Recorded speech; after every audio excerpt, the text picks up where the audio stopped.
Hi everybody, today I want to talk to you about one of the most important features a house must have.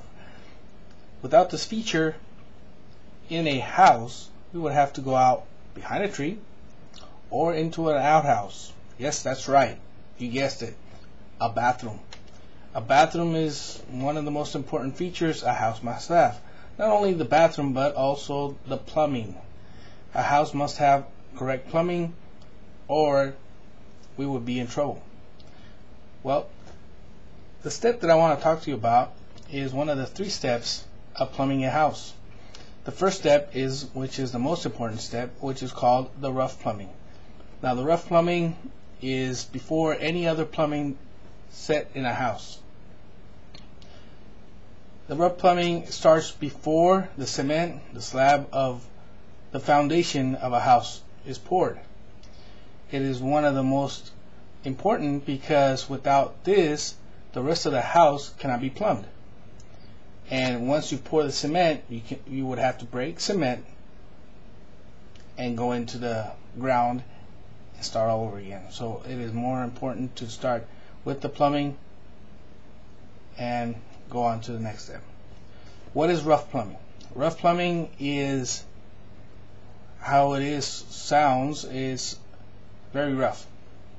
Rough because it's hard labor, hard work, and very dirty. Well, let's start off with what is the first step to rough plumbing. Rough plumbing, to start a rough plumbing, you want to first look at a plano.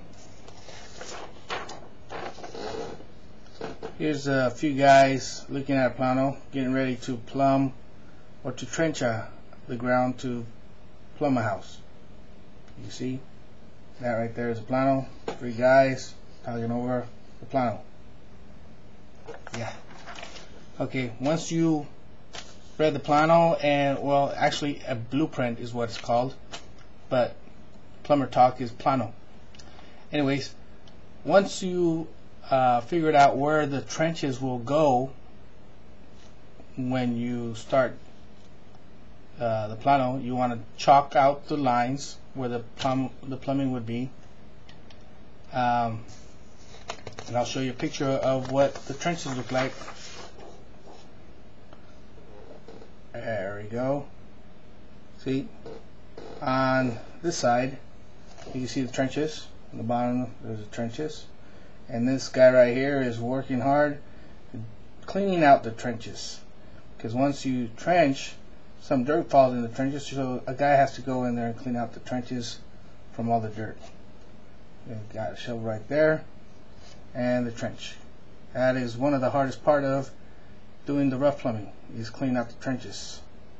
Very hard, especially when the dirt is very hard. Okay. Next step to plumbing or rough plumbing is, once you have cleaned out the trenches, the form of the house to where the cement is going to be poured is next. And here's a picture of the forming of the cement. This form right here is called the form. Once this is done, then we go in and mark where the walls are, and you mark it with the string.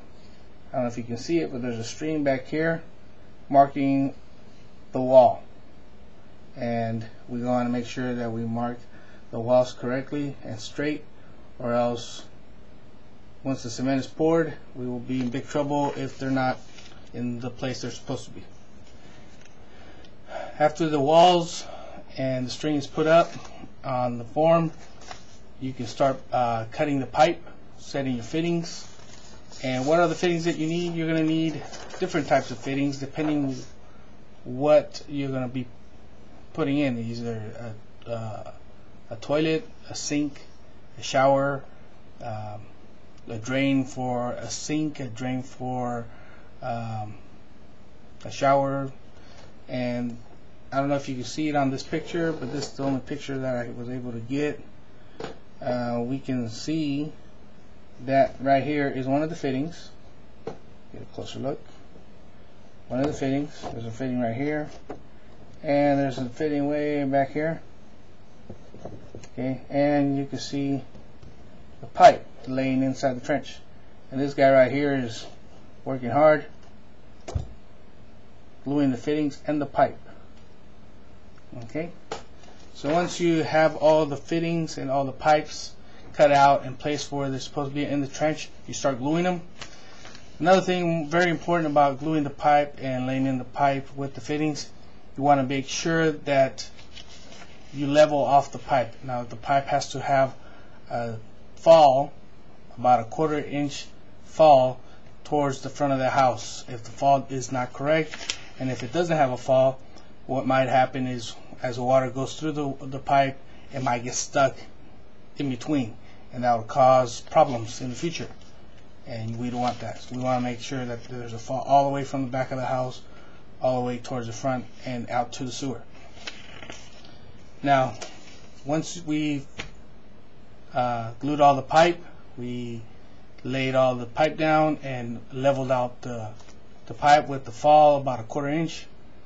Now we are ready to water test it. Now the water test is very simple.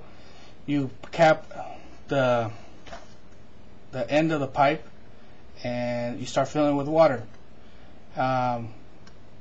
You put a pipe coming out on one of the pipes. It doesn't really show on this picture, but see how the pipes come out right here?